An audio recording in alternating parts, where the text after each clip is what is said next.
Seja bem-vindo ao Novas Ideias dessa quarta-feira. Hoje a gente recebe um pessoal que sabe contar a história direitinho. É um trabalho muito bonito que acontece em hospitais. Esse é o Viva e Deixe Viver. É uma história bem bacana que você sabe daqui a pouquinho. Mas você sabe decorar a sua casa? Pois é, Flávia Sayeg, no Espaço Decor, vai ensinar truques de arquitetura, de decoração para nós mortais, né?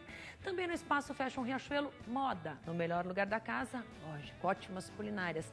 Tudo daqui a pouquinho aqui no Novas Ideias, que tá só começando. Não sai daí, são 2 minutinhos.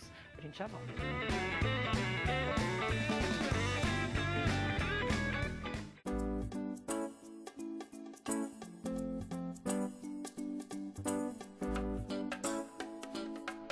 De volta com Novas Ideias e agora com duas contadoras de história, né? A Camila Aquina, na verdade, ela é a psicóloga e coordenadora de desenvolvimento humano da Associação Viva e Deixe Viver. Ela vai explicar tudinho pra gente o que é essa associação. E a Lilian Santos é uma jornalista que é voluntária da associação desde 2005. Meninas, contadores de história, a primeira pergunta que assim vem à nossa cabeça, né? Tem alguma relação com aquele pessoal que já faz esses trabalhos Doutores da Alegria? Não. Não? Não. Na verdade, são grupos diferentes. O trabalho da associação é apenas por voluntários. Então, toda a missão é cumprida pelos voluntários, que são pessoas da sociedade, de diversas profissões, que procuram pela associação para fazer uma atividade voluntária. Então, a associação ela entra como um elo, né, de ligação assim, para levar a comunidade para dentro do hospital. Tá, porque a associação ela foi criada pela sociedade civil mesmo. Isso, foi criada pelo Valdir Cimino, tá, em 97. Então, ele doava dinheiro para o Hospital Emílio Ribas. Ele comprava tickets de leite e eram doados para as crianças. Então, ele se interessou para onde ia o dinheiro dele, né? Quem recebia essa doação. Que é o que muita gente deve pensar, né, Camila? Com Quando a gente certeza. faz uma doação, fala, será que chega onde eu quero que chegue, né? E daí ele foi para o hospital, chegou lá, ele se deparou com uma realidade muito triste, né, onde as crianças e os adultos ficavam no mesmo andar, às vezes até no mesmo quarto.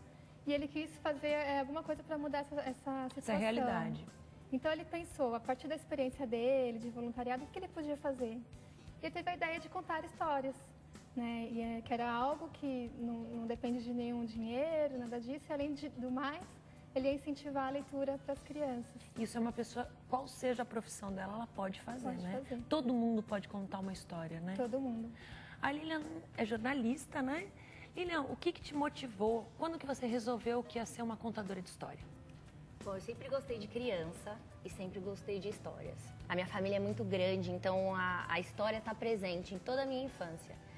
E aí eu encontrei no Viva, assim, um caminho para poder fazer uma coisa que eu gosto. E inclusive um caminho para eu me profissionalizar também, porque a gente tem cursos, a gente tem oficinas, palestras. No Viva e Deixe No Viver? Viva. Ah, é? Você vai me contar Existe, tudo, né? E daí você resolveu... Resolvi, me inscrevi, Tá. porque a gente tem um processo, né, Camila, que demora mais ou menos 1 ano de preparação, a gente tem muitas palestras, não é um ano corrido, né? Entendi. 1 vez por mês, 2 vezes por mês. Depois a gente tem uma vivência, que é a hora do vamos ver, né, que eu costumo dizer, que a gente vai para o hospital, fica por um período de experiência, 1 mês, a gente vai 4 vezes, porque eu vou ao hospital 1 vez por semana. Depois disso tem uma formatura. Religiosamente, toda semana? Religiosamente, toda semana, de 2 a 3 horas.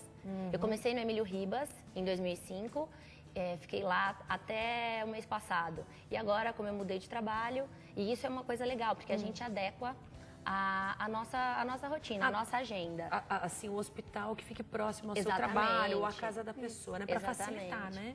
E agora eu tô na Santa Casa, que tô gostando bastante. Ó, também. estamos vendo umas imagens, né, do trabalho de vocês. Agora, Camila, a Lilian estava me falando sobre esse negócio de preparação de 1 ano, Isso. né? O que aconteceu nessa história Por que do 1 Viva, ano? né? O Valdir, ele começou no Emílio Ribas e várias pessoas começaram a procurar por ele porque ele também queria participar desse grupo. Então, nessa história, algumas pessoas iam para o hospital e ao se deparar com a criança, tinha alguma questão ali, ou chorava, se emocionava demais, ou algumas pessoas não tinham nem tempo para fazer essa ação, né, que nem a Lili falou, é 1 vez por semana. Então começou essa preocupação de quem nós colocamos no hospital, que é uma preocupação muito grande do Viva.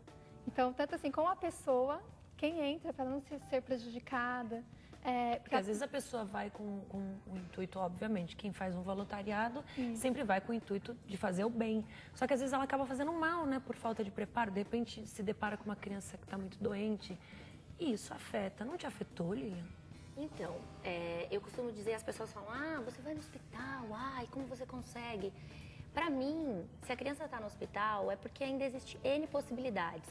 Eu não enxergo, antes eu enxergava o hospital como fim, e agora eu enxergo o hospital como metade do caminho. Entendi. Então, lógico, Bonito, é um lugar que tem um pouco de tristeza, porque as crianças estão doentes, e todo mundo fala, ainda mais com criança.